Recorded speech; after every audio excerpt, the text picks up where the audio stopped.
Alright, we're live. Few technical difficulties.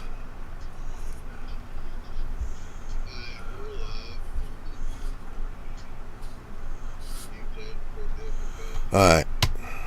So how's everybody doing tonight? Just fine. That's good.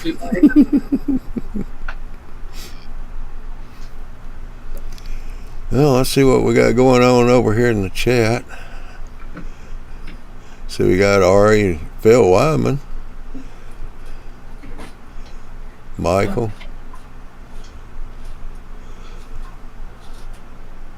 Oh, I see Phil's moving across town, next week. He said tears railroad down.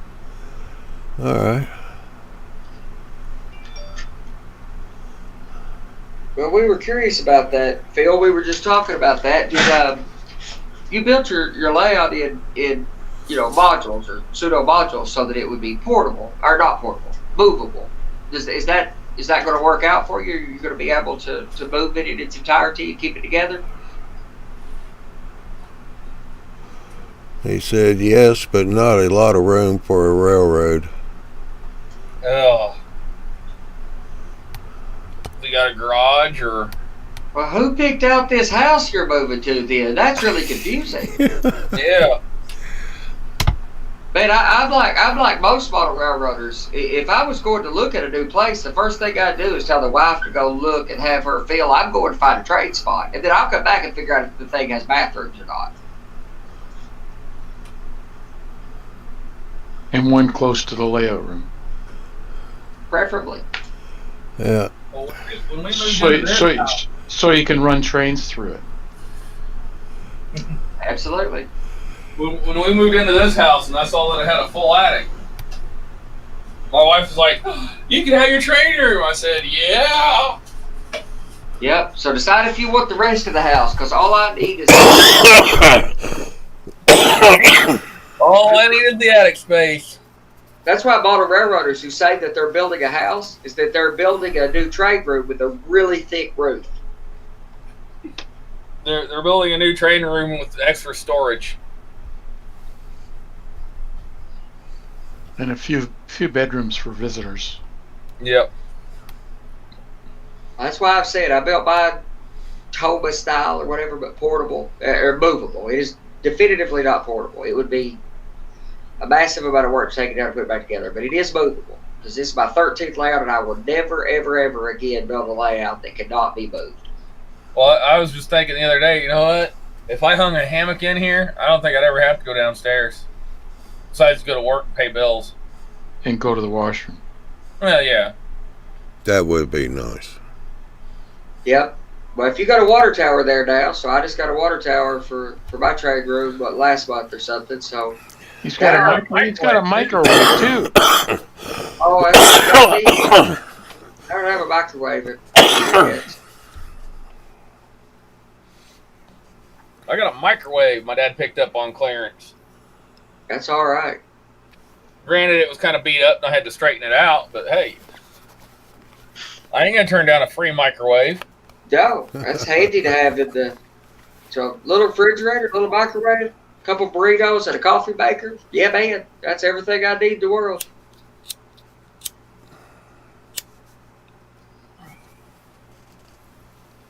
Heck, we're guys. Give me a jar, I'll survive.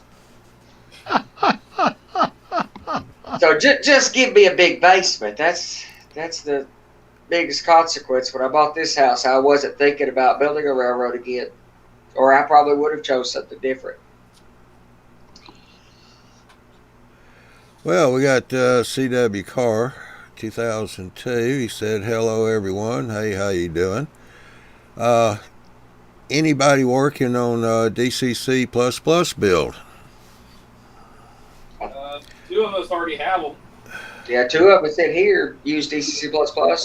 Robert, who's often in the nightly chats, may make it in later, but with his time zone in California, it's still fairly early for him. He runs his layout on ++. Chris Rood, another member of our community, has built ++ systems. Several others have. We have kind of a big discussion / it's not a debate, a big discussion in our community about the Sprague Pi, or Pi Sprague, whichever, running on a Raspberry Pi, which Ralph has, one, as well as Marty, who has probably built 100 of them or something down in Australia. So we have a large contingent in our community that run Pi Spragues, at least for programming, or if not for switching layouts or even whole layouts, and then a pretty decent sized group of us that run plus plus. So I'd like to have a show and actually discuss the merits of each of those, plus plus versus Pi Sprague, because there's a use case for each. They kind of scratch a different itch, fill a different niche, however you want to think about it. Well, like when Marty goes to train shows, he used to bring a whole system with him. Yep. Now all he does is he plugs in his Raspberry Pi Sprague thing, and away he goes. And each module has one. And when you plug them in, they talk to each other. Well, so one of the things that I don't love about the Pi Sprague arrangement is that it is a command station. Point blank. It is a command station. Programming or not, it's a command station. That's the big plus. But it cannot act as a booster.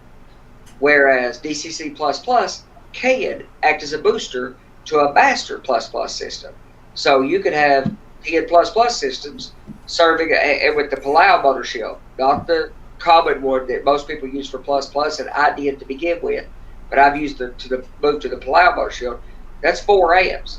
So you have an unlimited amount of power you can put into a layout, dividing it into power districts with plus, whereas this Pi Sprague has an effective maximum of, whatever it is, 5 amps by itself, and you can add boosters, whether those are Digitrax boosters or NCE boosters or preferably the Tam Valley boosters.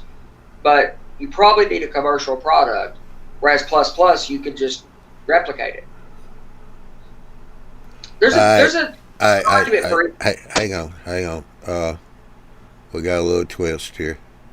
CW Car, anyone have luck with the Funyu Moto board? Fundimoto. Never heard of it. He said he ordered a Pi from eBay tonight. Did he get Raspberry 4? The newest one that just came out, Raspberry 4s? Yeah, the version of Pi is critical these days. Yeah. The version of the Pi and the version of Motor Shield is very critical. Well, exactly. If with the Pi Sprague arrangement, with Motor Shield on a plus system, no question about it. If you're doing Pi Sprague and plugging it in there, then the version of Pi is pretty important. Part of what I like about the plus is that you can do whatever you want with the JMRI core system. You could run it on a Raspberry Pi or a Banana Pi or a Nano Pi or a Latte Panda, or a various bunch of embedded boards that are out there. Intel Galileo, a good choice. Yeah, or you can run it on a computer. 3B. He's got the Raspberry 3B. Sadly, I replaced my 3s with 3Bs a week, if not less, away from the announcement of the board. The 3B Plus is a great board. There's no question about it. It's a spectacular board. It's a spectacular board. The Raspberry 4 absolutely changed the game in Raspberry Pi. In my opinion, it's as big of an upgrade as the Raspberry 1 and Raspberry 2, which changed the game. I mean, gigabit Ethernet, USB 3.0, it's plus up to 4 gigs of RAM. It's a dual monitor output. It's a true desktop class system.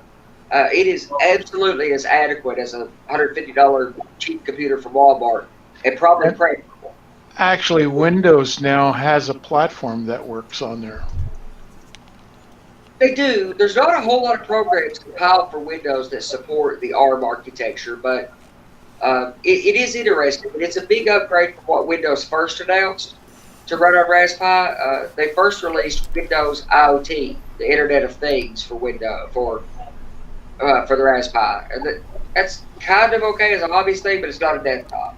But they truly have a desktop system now. But it's a glorified Chromebook. It's a glorified web browser right now. I'll tell you this. This motor shield does not work properly with it. If you have one that looks like that, it does not work well for DCC++. Well, there's probably...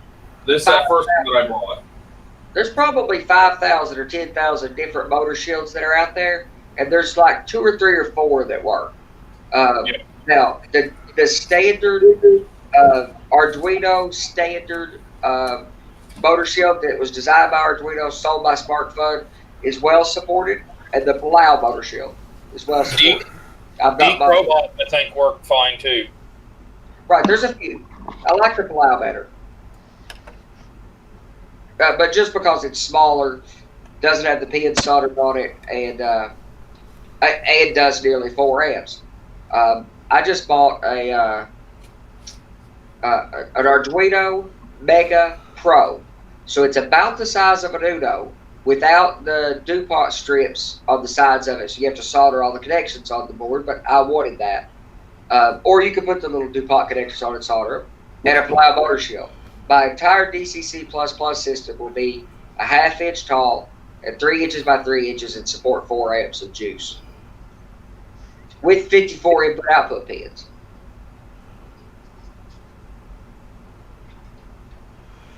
Well, Bob just asked if Phil's moving. Yes, and he wants to know where. Somewhere is there right there in your subdivision, Bob.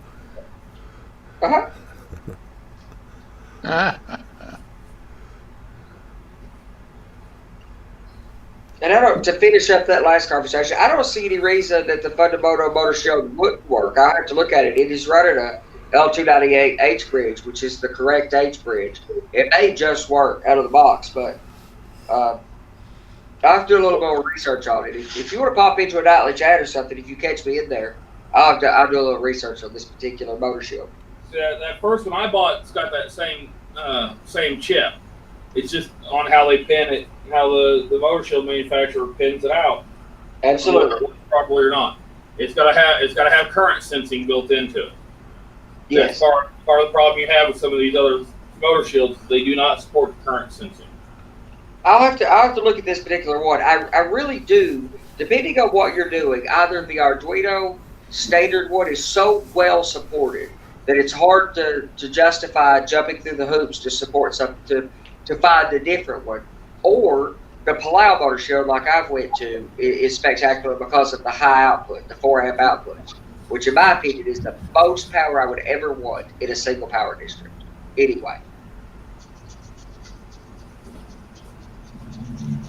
Of course, that's all a matter of opinion. There's people out there with 10 amp, 15 amp systems, whatever, but I don't want that much power in any one place on the layout. No, I'm not interested in setting my house on fire.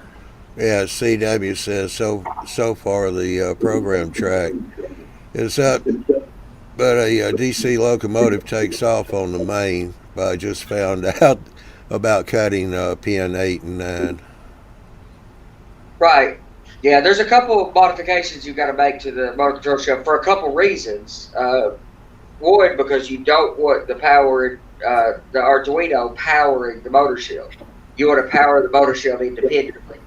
And like all kinds of these other things, there's a range of opinions that people get. You get 5 people running plus and ask them, you'll get 7 or 8 different opinions about this, about DCC voltage. Different manufacturers do different things. I'm running 18. I prefer, up in that range, a little less if you're in scale or something, but you don't want that kind of power going through Arduino. The magic smoke would be out of the thing in a half a second, so you gotta cut the pins. Yeah, I'm running about 18 volts myself, so. How you doing, Ron? Ron Strange the Things came in. Eric got here just a few minutes ago. How you doing, Eric? Well, Ron, why don't you hop over here like you normally are?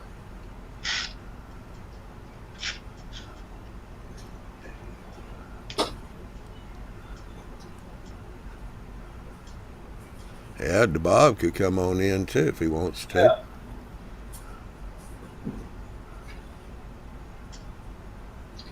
So the guy's been hanging out. I'll change my camera and show you guys what I've been working on, which the guys that have been in the nightly chat have seen this kind of crazy contraption that I've been doing here lately. But I started working on, let's see, let's change to. Ron says he's on his phone tonight. Ah, The kids have probably taken over his internet. The kids and the wife.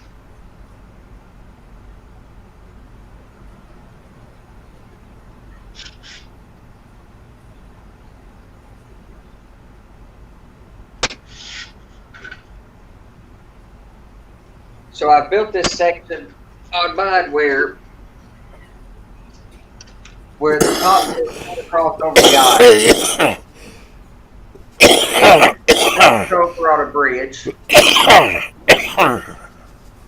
with a tower, and there'll be a taller tower here, and this shorter tower will go back here. But and this has to go because it's the wrong spot. And I've basically just been brainstorming this. But the human tunnel is effectively permanent now. It goes across that bridge and into the wall, comes back out on the other side of the human tunnel arrangement, and then back out because I could not get enough room on the top of the helix to make the loops the return path I needed for the train. So, and I don't have to do the bridge, but it seems like an interesting way to get the bridge. So when you walk in, you'll see. When you come in, you'll have. This will be blocked like this. You'll have, this kind of arrangement. I've already built all the modules for it. And you'll have a tower setting right here on the edge of this, holding up the... A trestle bent, not a tower. Right. Well, yeah, there's a bunch of... So they call them... Microengineering calls it a steel viaduct. And they call it a tower if it has the two bits crisscrossed. If it's a single in the lightweight arrangement, they do call it a bit, and my instinct was to call it a bit. I don't disagree with you, but they call it a tower if it's two. Microengineering calls it a tower if it's two bits, but regardless, it's to say it is a bit. They can call it whatever they want. So I've built all the modules that go as scenic elements for this so far, and this blends the valance. This sets right up into the valance. The valance folds back to the wall. Those modules set in place. The bridge goes across. The bridge will be something in the neighborhood of 7 feet long. So this will blend right into the valance, and top deck modules will go on around the top deck. This is the end of the top deck. But so that's what I've been working on lately. I built that crazy human tunnel contraction. And I've got, modules up in place to receive the bridge. I'm still kind of working on it. There's a lot of clips and, stuff but I could not figure out how to just build it exactly. I couldn't figure out the right aluminum arrangements and the right support and the all threads because there's too many pieces and they're too offset from each other in different ways. So I just started temporarying it in and started building it, and then slowly. This is all effectively permanent now. Although it's not locked in on the far side, that's all effectively permanent now. So I just been putting up styrofoam, hanging it there. The bridge is just two pieces of foam core. I've got some bridge girders taped to the side of it, or little double-sided tape pads to the side of it, just so it looks halfway decent to me. But it's just foam core, just so I can brainstorm exactly what I need, and then I'll build a real bridge before I try to run a train across it. Obviously, because it's really not very stout. But that's it. That's the craziness I've been working on. Yeah, whatever works, Railroad. How you doing? He just popped in. CW said he's going to give Bob a little run for his money. He said, yeah, but I hope to do a sailing track with my post-war F3 Lionel when the train room is done. O scale? Yeah, forget that N scale stuff. Let's go O scale around the ceiling. Have them Or turn even- around. Have them turn it around 4 feet. Can't do it. That'd be the only way. I wanted to do O scale, 2 rail. That's what I had done previously. And the only way I could have done that was to go around the ceiling. And even then, I'd had to go around the ceiling of 4 or 5 rooms because of the 5 or 6 turn. O scale, 2 rail. But Lionel, you can turn Lionel back in 3 feet, less than HO scale for 3 rail stuff. The 2 rail stuff, you're talking about 12 feet for 12 feet diameter, 6 foot radius. Mhm. Yeah, you say he's just going around the room. Yeah. It's 3 rail. You can turn it about 15 inches radius.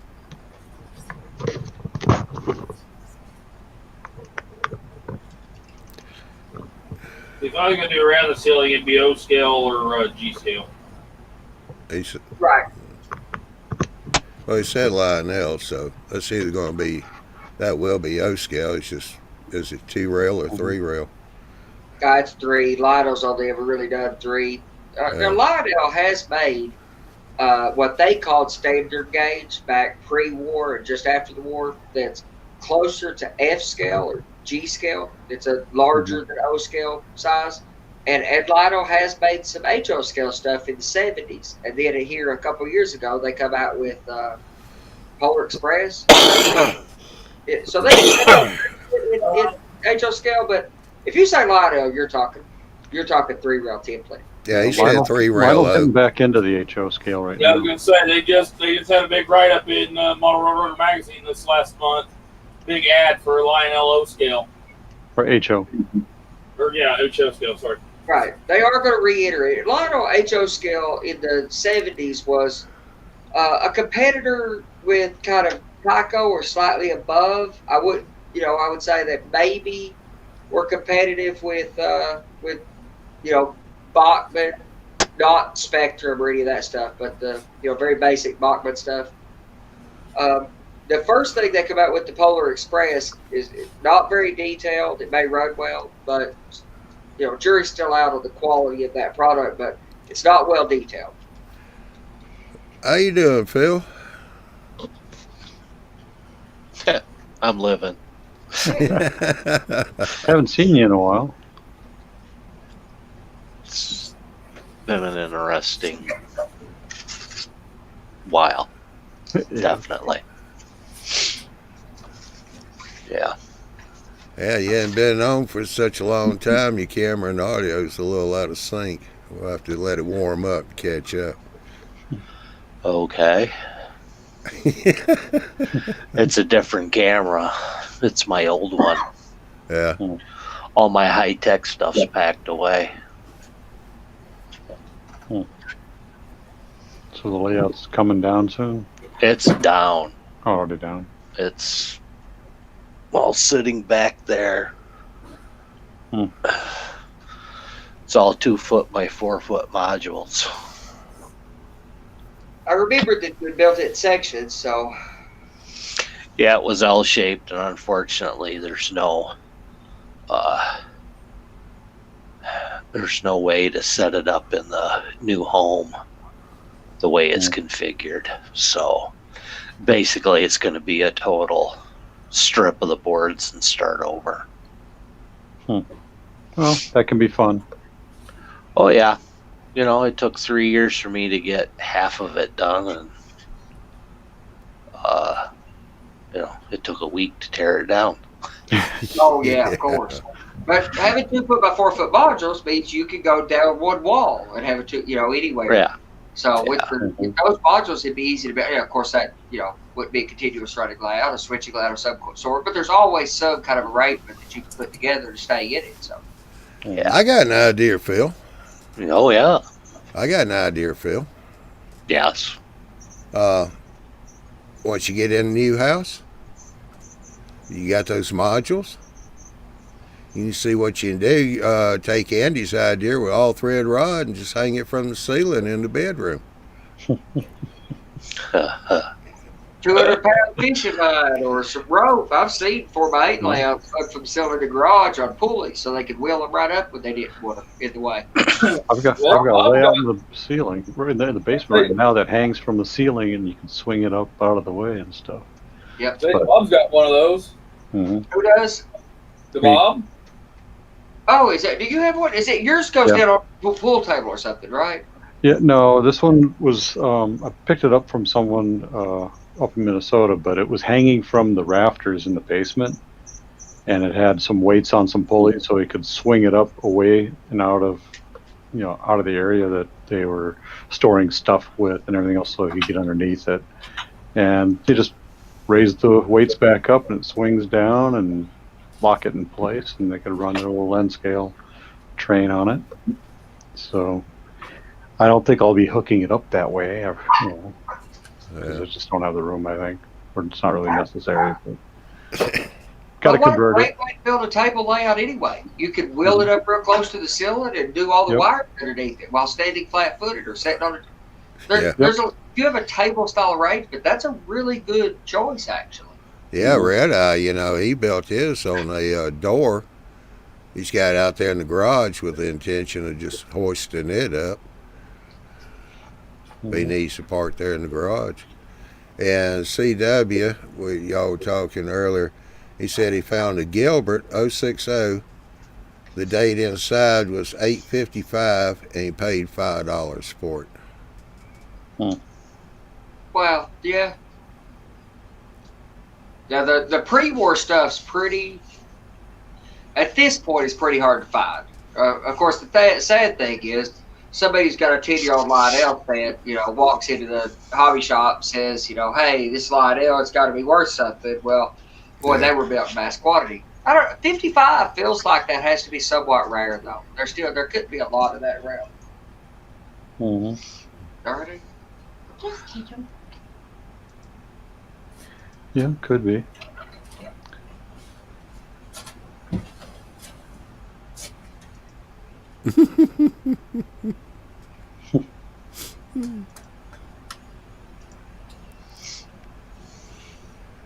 What you giggling like a little schoolgirl about, Johnny? Just watching the monitor. Yeah, so I went down to the RPM meet. I haven't talked to you guys since I did that. And it was fairly good. First time being at the St. Louis meet there, and didn't know what to expect. I was going to bring my first trestle that I ever built, that little corner module that I have. And I said, I'm going to see what it looks like. I'm going to pull it down, put it in the back of the truck, and, take it with. Clean it up. I get it down. I'm like, oh, what the heck happened? Like, oh, I know what I did. I rushed it when I built it. I didn't seal my styrofoam with some sort of a plaster or anything like that before I put my realistic water down. Uh-oh. So I had these huge bubbles all over my river and everything else. It's pretty ugly. Gassing out. It gassed out right through it all. It looked like someone poured liquid soap in the waterfall. It was bad. I'm like, well, that's got to be torn apart and rebuilt. So Yeah, that's you one of my maybe- other projects. And you may just be able to pull the resin off as a sheet and just put the resin back on it. And while I use styrofoam for everything, and people, I don't think the off-gassing is as big a problem as people make it out to be. But in the case of resin or a few other things, unquestionably, it must have some kind of pretty serious surface. So what I use is polyacrylic. Mhm. It's already a gloss surface, so I can paint if I wanted to use the bottom of the river needed to be green or brown or just black or whatever. You fade it in. You can do that work, and then you put polyacrylic over it. Right. That'll give you a solid seal that you can put thickness on top of with resin. Yeah, it just doesn't look like it can be saved. I got to take that bottom piece off and rebuild it. It's a good thing about styrofoam, though. A I can utility always knife, rebuild it. a couple hours of your life, $10 worth of styrofoam. Mhm. You're back in business. So I'm kind of putting everything on a piece of plywood instead, so it's nice and flat. Because I tried cutting a piece of styrofoam to match the one I had, Yeah. and I screwed it up. I'm like, dang it, I don't have another piece. I'm like, do I keep cutting this stupid thing over and over and over again and still mess it up and doesn't fit right or something? I'm like, okay, I'm just gonna put it on a piece of wood, make it nice and flat, and at least look better from the bottom, and so I can stain it, look kind of normal like the rest of the stuff I got, and then just rebuild the whole trestle up on top of that. Do a little bit differently, I think. It didn't hang it in the air like that. A plywood base or some kind, like the top Mhm. shelf that I'm building on my layout now, while the rest of it's styrofoam. And it, like yours, is a bunch of laminates, a bunch of layers of styrofoam. That's where it Yeah. gets its structural rigidity from. But my top Mhm. level, I don't want to be forced to have that much thickness, so I put 1/2 inch MDF. Mhm. It's lighter than plywood, or at least given the thickness. It's lighter than 1/2 inch. It's lighter than 3/4 plywood, or Yeah. definitely lighter than the wood framework, and it's a 1/2 inch thick. Glue some styrofoam on top of it. Maybe an aluminum L channel on one side when I have to span a big section to keep Mhm. swaying, but and it's cheap. Yeah. 1/2 inch MDF's cheaper than any quality grade of plywood. Yeah. The MDF, I tried that before, and it just made a mess, and it just didn't look right with the rest of the wood that I had. Oh, sure. So I was trying to Okay. keep things consistent, is what I was really wanting to go with on this new project. Well, sure. And of course, if you're going to stain it and expose the wood, then a Baltic birch or an oak or some kind of good grade of plywood. Mhm. But you could, but a person, not necessarily you if you've already Yeah. had bad experience, but a person could use 1/2 inch MDF Oh and yeah. then 1/8 inch door skin plywood of some kind of veneer, or 1/4 inch oak. That's a Mhm. lot cheaper than 3/4. And you actually get more strength out of the 1/2 inch MDF and the 1/4 inch of oak or Baltic birch than you do from just a 3/4 piece of Baltic birch on its own, at less weight and more strength because of the glue and the lamination.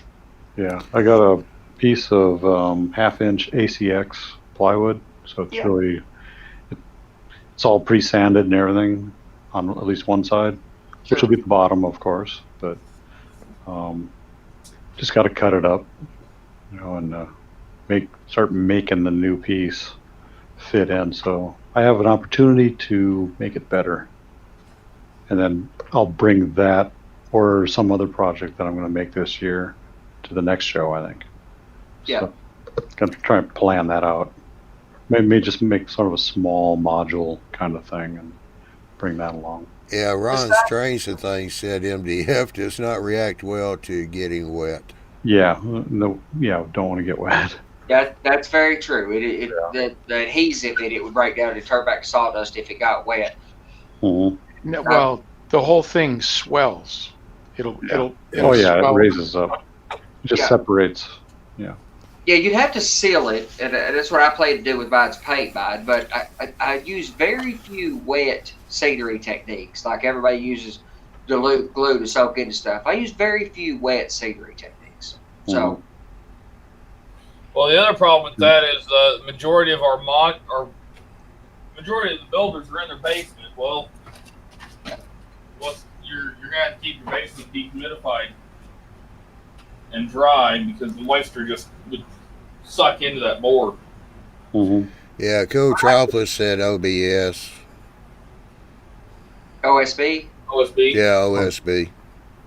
Yeah, there's some problems with every one of these have a trade-off. So the problem with plywood generally is that you have to support it. You have to have some wood by or something to support it because it's going to twist and bow and buck, and the laminations are going, because they expand and contract in different layers, expand and contract at different rates. So you need to support it somehow. It needs a framework under it. Whereas Plywood? yes, Did you say plywood? yes, plywood is going to bow. If you lay plywood, Unfortunately, I'm going to have to disagree with you on that. Depending on the thickness. Once it's glued together, the plies that make up that piece of plywood are not going to expand or contract at different rates. Well, I mean, they The are gonna idea expand of having a plywood is because it's stable, more stable than a piece of pine or whatever, spruce, especially spruce. Spruce will twist all to hell. Well, and you get more strength out of the cross lamination. Plywood is a CLT, or cross laminated timber Right. stone construction. They turn the So grain in opposing directions, so you get strength out of it. But they are expanding contracting in different. So this layer where is expanding contracting in this way the most, and this way, it is going to do that. Now, that's just science. It's going to do that. Expands and contracts away from the grade. If the grade goes this way, your wood's going to expand and contract with the grade. that's So, why it's all compressed using resin to make Yes. your plywood. yes, So that the doesn't layers. happen. You're right. Well, the layers do expand and contract at different rates, but they fight against each other. And if you have enough layers and a high enough grade of plywood, if you use a 7-ply, 3/4 7-ply, 3/4 9-ply side grade plywood, granted, it will do exactly what I'm saying. But the force of those multiple 5 grade layers with no gaps in it and the adhesive is strong enough to fight that temptation. But now hang it from each side and watch over time as gravity does the work on it. You've been really trying to justify why you use just styrofoam, aren't you? Plywood has been a stable method of construction for anything over the years, and You're now right. you've just shot it down. On joists, on rafters, on 2x4 construction. That's why they make these man-made beams out of wood, laminated. Yes. Yes, but they're supported by like 2x4s and 2x6s along. No. When you want to put a beam across a 30-foot space, you don't have to support it if it's designed properly. I agree. All you need is at either end. So you're right. There's no problem with supporting your plywood layout construction on either end and free hanging it in the middle. As long as your wood construction is 3 inches thick and you spent $1,800 having that commercially pressed. But if you're using a sheet of 1/2-inch plywood, or don't use a 1/2-inch piece of plywood. 1/2-inch piece of plywood will sag. What? But 3/4 will. So your 1/2-inch sags a lot, but 3/4 doesn't at all. Right. It does too. They all do. They're all going to bow. They're all going to buck. It will All right, do it late. CW, we'll see you later. Have a good night. He had to go to bed, go to work. But plywood will do that. Gravity will take its toll on it. OSB will do that less. That's why a lot of commercial construction has went to OSB. The problem with OSB is it's such a rough surface that you can't get nice edges on it. You can't cut curves in it or anything. And the layers peel apart after you've cut it on a cut edge. They want to split, peel apart, especially if you put it in any position where it twists. You can't really stand it. You can't. Right. But particle board, regular LDF, whatever it is, LDF, low density fiberboard, or particle board is the reason IKEA builds everything out of it. And everything you go to Walmart. They don't use low density. They use medium density. Well, if you go to Walmart and buy a piece of cheap furniture, it's LDF. You said IKEA. Right. Okay, and IKEA might be LDF, or MDF rather, as opposed to LDF, but the shelves I bought from IKEA were just particle board. LDF, particle board. MDF, which is just a higher density, a higher thickness, concentration, more glue, packed at a higher compression for a longer period of time and heated, has more structural rigidity on its own. It doesn't have the rough edges once it's cut.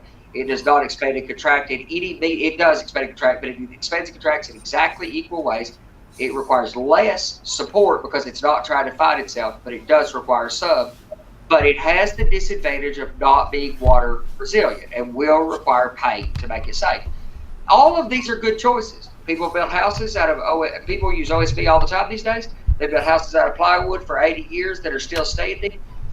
All of these things are good choices, but they each have their niche, and they all have, like I've said, building a model railroad is a choose your own adventure book. It is a choose your own compromise. There's a compromise with all of them. Just pick your compromise. All right. Well, I hope everybody enjoyed Andy's scientific corner for for tonight. So, If you want to use plywood, go ahead. Just don't use anything small. Don't use anything smaller than 5/8. No, Yeah. it's supported. That's all you gotta do. Plywood's great. Just Support it just like you do drywall. Every 16 inches, you'll be fine.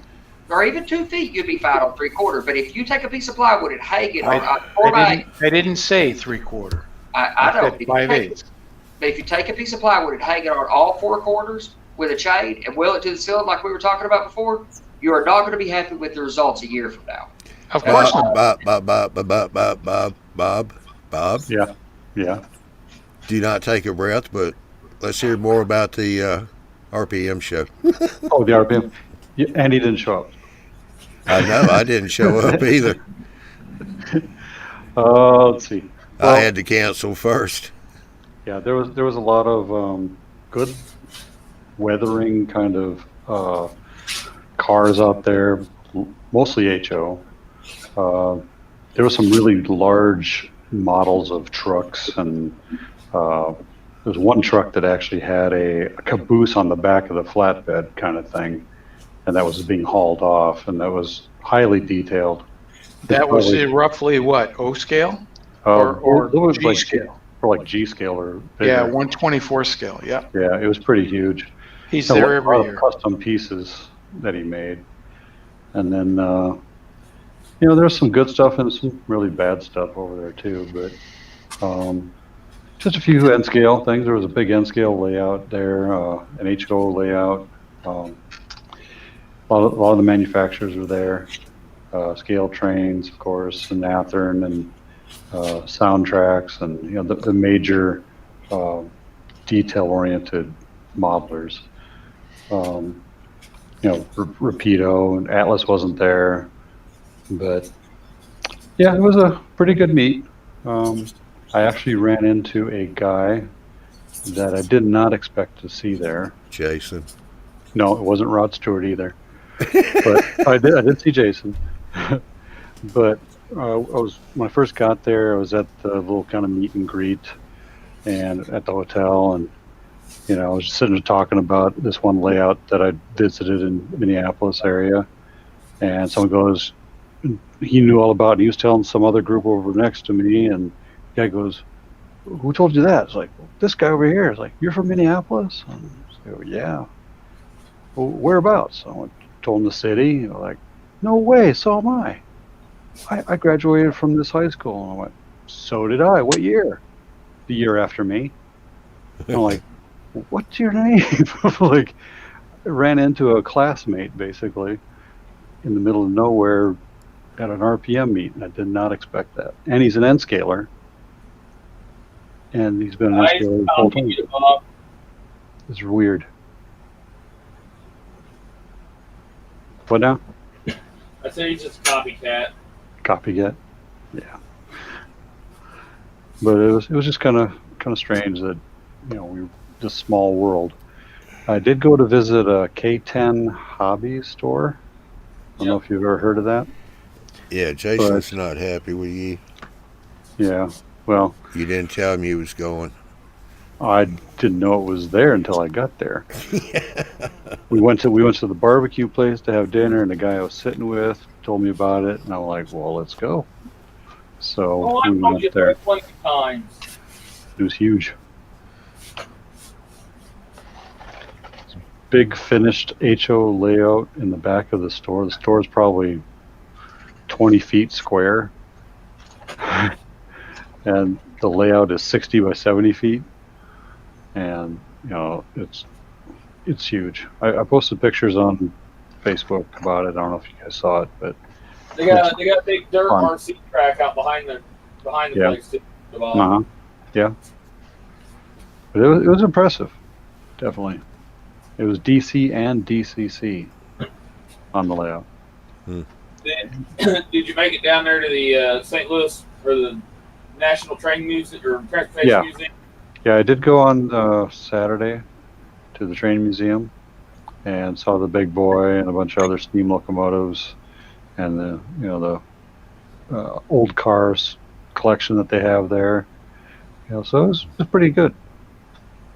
I recommend it. Well, we'll be back up there next year for the convention. So The national convention is middle of July, and the RPM is at the end of July. Last weekend, like the 30th. what, back in St. Louis again too? Yes. Huh. Let's see if I got that. RPM's in St. Louis every year. Yeah. Yeah. Friday, July 31st, and Saturday, August 1st. Next year. I was curious whether they were going to try to overlap those at the same time or try to put as much space. Yeah. I kind of asked that too, and they went, well, no. But it's like a 2-week difference. So they may have less manufacturers coming right back out there because they were just in St. Louis 2 weeks prior. Yep. So there could be a smaller show or showing of people showing up. There's a different group of people go to RPM shows than go to NMRA shows. Mm-hmm. And somewhat different manufacturers. There's manufacturers that go to RPM shows that would never go to an NMRA show or never pay the dues to be able to go to an NMRA show. And there's a lot of vendors that RPM clientele is not the right clientele for. Yeah, Atherton will be there because they're close by. Scale Trains probably will show up because they're relatively close by as well. Yeah, they're not too far away. I mean, yeah, they're 6-7 hours away. Yeah. Yeah, all of us need to get together and figure out who's going to the show, and we just rent a house up there. Mm-hmm. Yeah, I don't want to stay at the Days Inn again. Well, that was bad. That was a big constraint for me too. It was going late, trying to find a hotel room and stuff, and I hate hotels. Yeah, I should have called you, Bob, when I found out I was having to cancel. Just let you have the apartment. That was a decent apartment. It wasn't but a 10-minute drive from the RPM show. Yeah. It just didn't make sense for me to rent the whole place by myself, or I would have kept that. And then once it got down to the thing, and so many people had canceled our going, and then I just don't like that, and I don't like staying in hotels. Yeah, it was sort of a last-minute decision anyway, and so I was like, yeah, I'm gonna go. Yeah. Well, how you doing, Andrew? Andrew from Down Under says still no toe tag. Yeah, that's a good thing.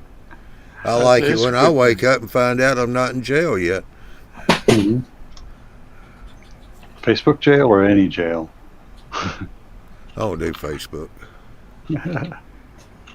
I'll leave that up to Curtis. Yeah, Curtis did Facebook jail. It's happening more and more these days. Yeah. Yep.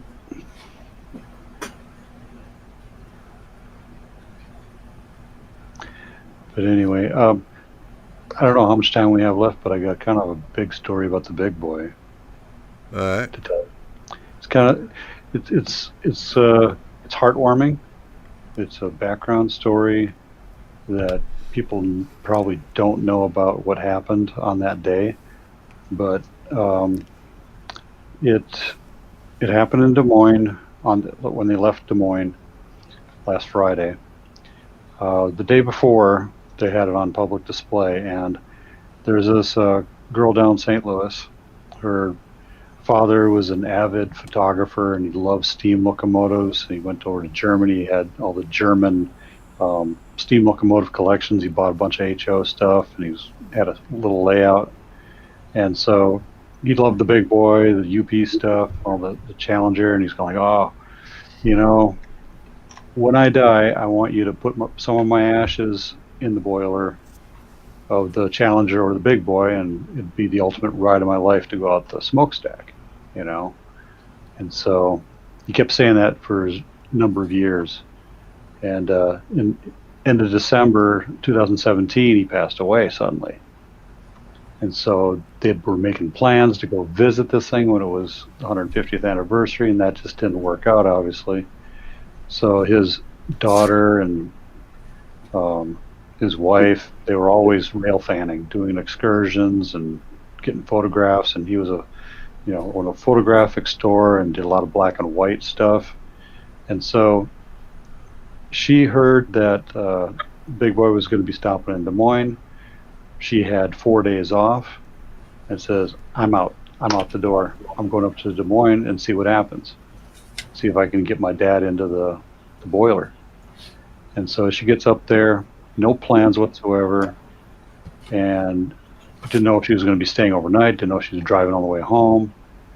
And so she got her picture with her little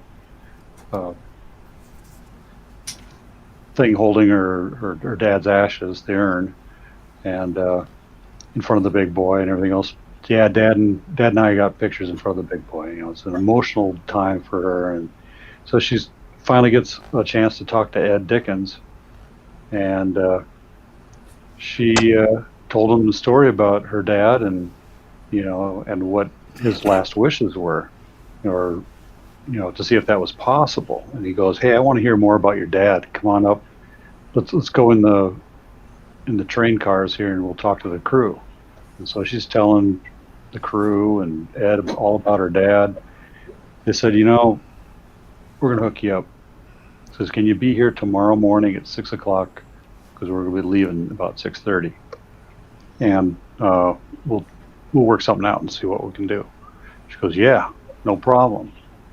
And so one of the Iowa Interstate foremans was there, and he goes, hey, do you have a place to stay tonight? I know you just came up. She goes, no, I don't. He goes, I'll hook you up. I'll get you a room. So he paid for a room out of his own pocket or on company billing or something. And she stayed the night. Next morning, she goes, drops off some of the ashes for her dad, and Ed puts them in a little baggie, shows them down into his bib overalls in the front pocket. He goes, when I go across the Kate Shelley Bridge after we leave Boone, Iowa, I'm going to put him in the boiler and blow the whistle to let you know that he's in there. And so it was like, wow. Okay, she's just, the best feeling came across her. She goes, this is a weight lifted off my shoulder. I can't believe my dad is going to be doing this in some way. And so Ed hooked her up with his friend Vic, who took her to the best place to watch, which happened to be right in front of me, and I didn't know that was her at the time. But she gets out there. I'm getting ready to set up and videotape the whole event, and I don't know what's going on, right? I'm just here to watch it go across the bridge. And they're down there in their reflective vests and everything else. I'm like, oh, these guys are special. They're really getting into this railroad thing, Didn't think anything of it. But the Vic was holding onto the video camera, and she's with her still camera, and he goes, uh-oh. And her video camera ran out of memory space on the card as the train's going across the bridge, so she didn't get any video of it at all. Here I get back, and I post that up on Facebook and in the official Union Pacific club, and she messages me and tells me this whole story. And so, I said, well, yeah, I can get you a copy of this video for you. In fact, I'll make something for you and tell that story, put it out on YouTube, and make you something special for your own memories as well. And so we got to talking for a couple hours the other night, and I've been putting this video together. I've redone it a couple times because I got a couple things mixed up on facts, but it's about to get put out. She is just ecstatic that this is happening. I mean, she was so emotional that day. She didn't get the video. She's crying in the car, and Vic did the best he could to console her. He goes, let's go get something to eat. I'll buy you lunch. So they really went out of their way to help her get this wish resolved. And it lifted a lot of weight off of her and gave her some closure, about her dad passing away. And so it's a very good heartfelt feeling about this whole story. And when the big boy went across the bridge, Ed held the whistle down for 45 seconds. Huh.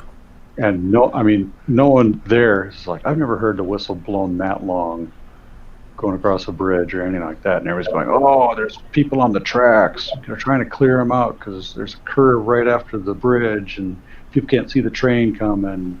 So get them off the tracks. We can't see that point of view, but here's what we're assuming.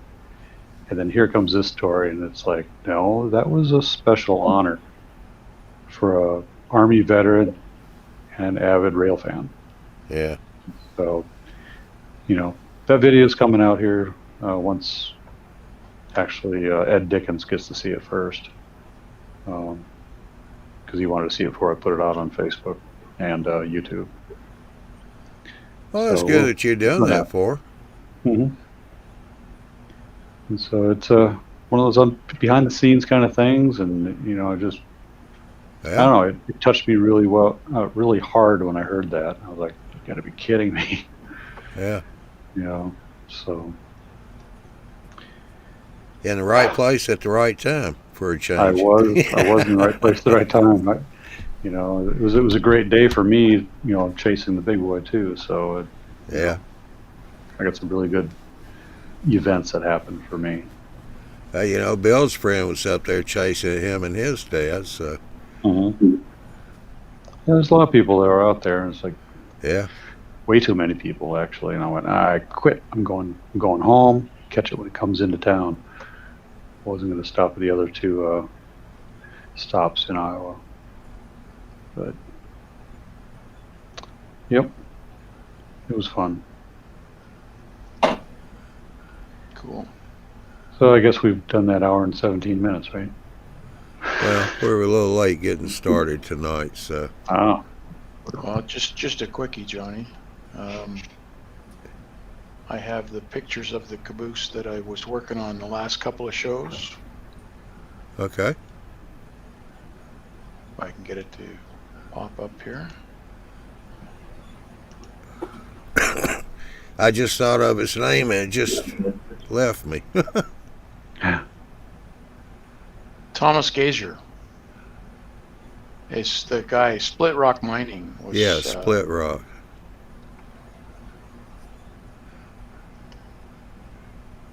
Yeah, that's nice.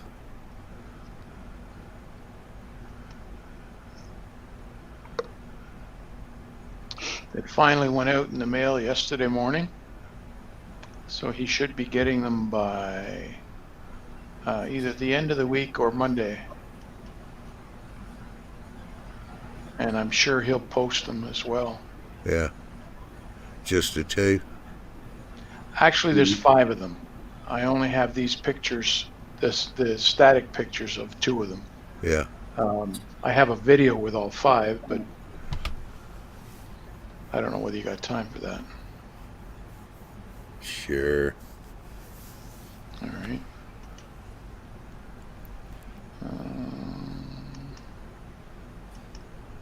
Come on.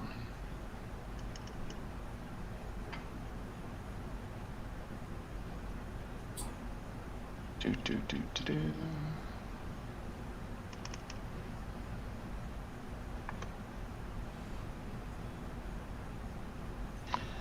There's sound with this, but you're not going to be able to hear it, so.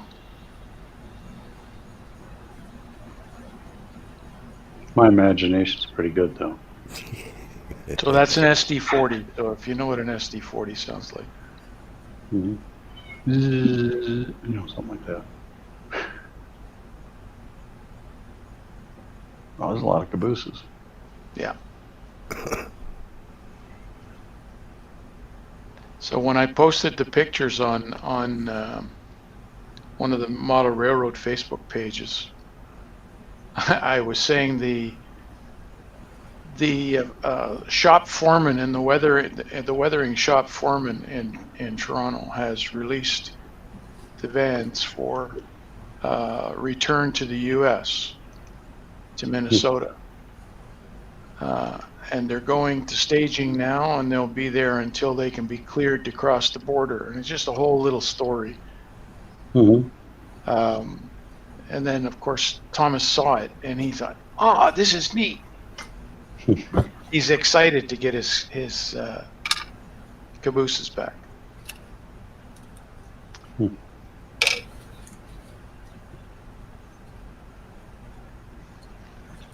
They had a couple you done for him some time back, right? Because I think I seen video a year or two ago. There was one. Oh, One. okay. Boy, but I seen he gave you the credit for the weather of that caboose in that video some time ago, and it was pretty spectacular. Was it is it in that same number sequence? So it's number 6 or something? It was actually number 6. There.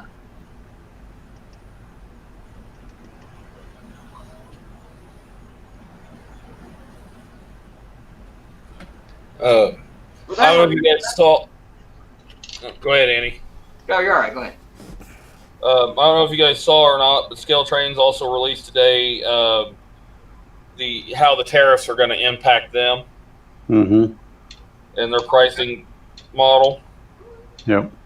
You might see like a $5 to $8 raise in the cost of your model. Yep. Everybody's been talking about that. Everybody's been talking about it a lot here lately. Apple says they're going to swallow the cost, so all the phones stay the same price. But that's model railroad companies are a lot more profit sensitive, so we'll see what happens. Now, scale Trains, they come out and said, they can't afford to swallow. They would love to, but Mm-hmm. They already got $1 million, over $1 million in tooling this year to do. Well, Yeah. and they're probably swallowing some of it. I mean, if it's only $5 or $8, they are swallowing some of it. Just a little bit, yeah. That's Because they're kind not doing the whole 10% or whatever. yeah, that means they're swallowing some percentage of it. well, if you read Shane's full post there, he said 10% of the price of each model was like $5, $6, $8. So as the model price increased, so did the amount that each model was going to cost extra. Mhm.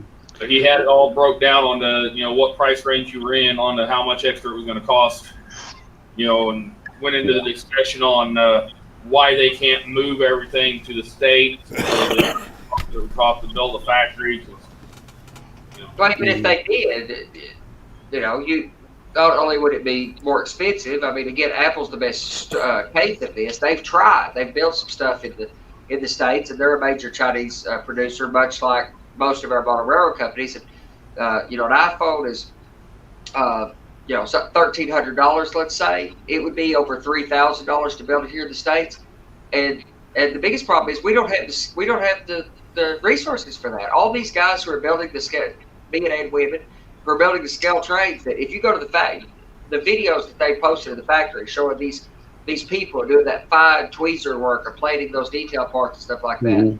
We don't have those. We don't have the people in the skill in large enough numbers with skills. Right. Like those people have been doing work exactly like that for many, many years, ramping up manufacturing. So, yeah, there's no choice. We're going to pay the 10%. Yeah, they said they'd have to pay people $25 an hour to do that job, putting stuff together. Yeah, you could pay somebody minimum wage. No. Work. But even if you could pay the price, you can't. There's not enough skilled people to do that kind of work. Not a volume of them. Not to mention you've got all kinds of other weaknesses. So manufacturing in the States is not like that. But it is great that companies like Microengineering build their flex track in St. Louis because it's automated. Because it's a bunch of machines with a small group of people working with it. Whereas you go into Scale Trains factory, I can't imagine how many people are in that building. So. Mm-hmm. And it's not because of cost of labor. I mean, the Chinese workers have been, the cost of Chinese workers was cheap in the 80s and 90s, whatever. It's way up there now. It's a lot. It's reasonably expensive. They get paid a pretty high salary as well now because of the demand and because of the skills and such. But it's because of all these manufacturing companies. So they benefit from each other. You've got the skilled workforce. All the parts suppliers are there. We're just going to absorb the 10%, Mm-hmm. which $40 on a $400 locomotive is not nothing. That's going to hurt. Yeah, Bill said that they have suicide nets placed outside the windows in those factories. Yes, there's a man. Foxconn has had some questionable situations too, but it's hard to even say that that's the big problem when you have one suicide out of the 10,000 people per year out of the 10,000 people who work there. But in America, you have more than one suicide per 10,000 people out of just regular population. So I'm not saying that it's not tough. It is, but suicide's a problem everywhere. And America has a major suicide epidemic, so that's a problem. Well, really not ended on that note, but Yeah, let's do something better than that. But odds are this is a short-term measure. This should resolve itself in a short period of time. So the idea is buy it now, buy it quick if you want it right this second. Otherwise, you're going to pay the 10%. Should probably go away in a year or two. Yeah. Good thing the tariff, they don't have to pay on the wholesale price and not the retail price. That's all right. That's a good point too. Yeah, Yeah. Host would be a lot less than that. That's right. So their cost, they're only adding in a little bit on top of what they have to pay for the value Yeah. of what the product is. So Unless we order it. If you order something directly, then that becomes a problem. Yep. yeah. Alrighty. Well, even though we got a late start, I think we still did pretty good with the show tonight. Phil, sorry you had to move and lost your layout, but Life happens. yeah, it does. And But you hey, still got it. you still got another it. day, and at least now you can plan out another one. Yep. And you've learned a lot from this one, so Oh yeah. It'll go up that much faster. Let's hope so. yeah. 2 years. Yeah. Exactly. Yeah. So Well, only you've got time. a lot of the legwork done too. Think about that. You've got a lot of the parts and equipment. You've got the frameworks already built, and you built it in such a way that you could just stick 2 feet along a wall. You couldn't be in a better position to be starting on a new layout. And it's always rather exciting to start a new layout. Oh yeah. All right, one last thing, Phil. Yes. Tell Legs we said hi.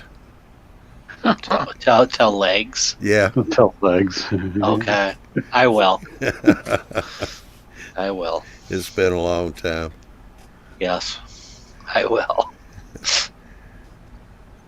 Alrighty, well, good seeing everybody. Thank you, Ralph, Bob, Phil, Tim, Andy, for coming in tonight. Appreciate everybody out there in the chat.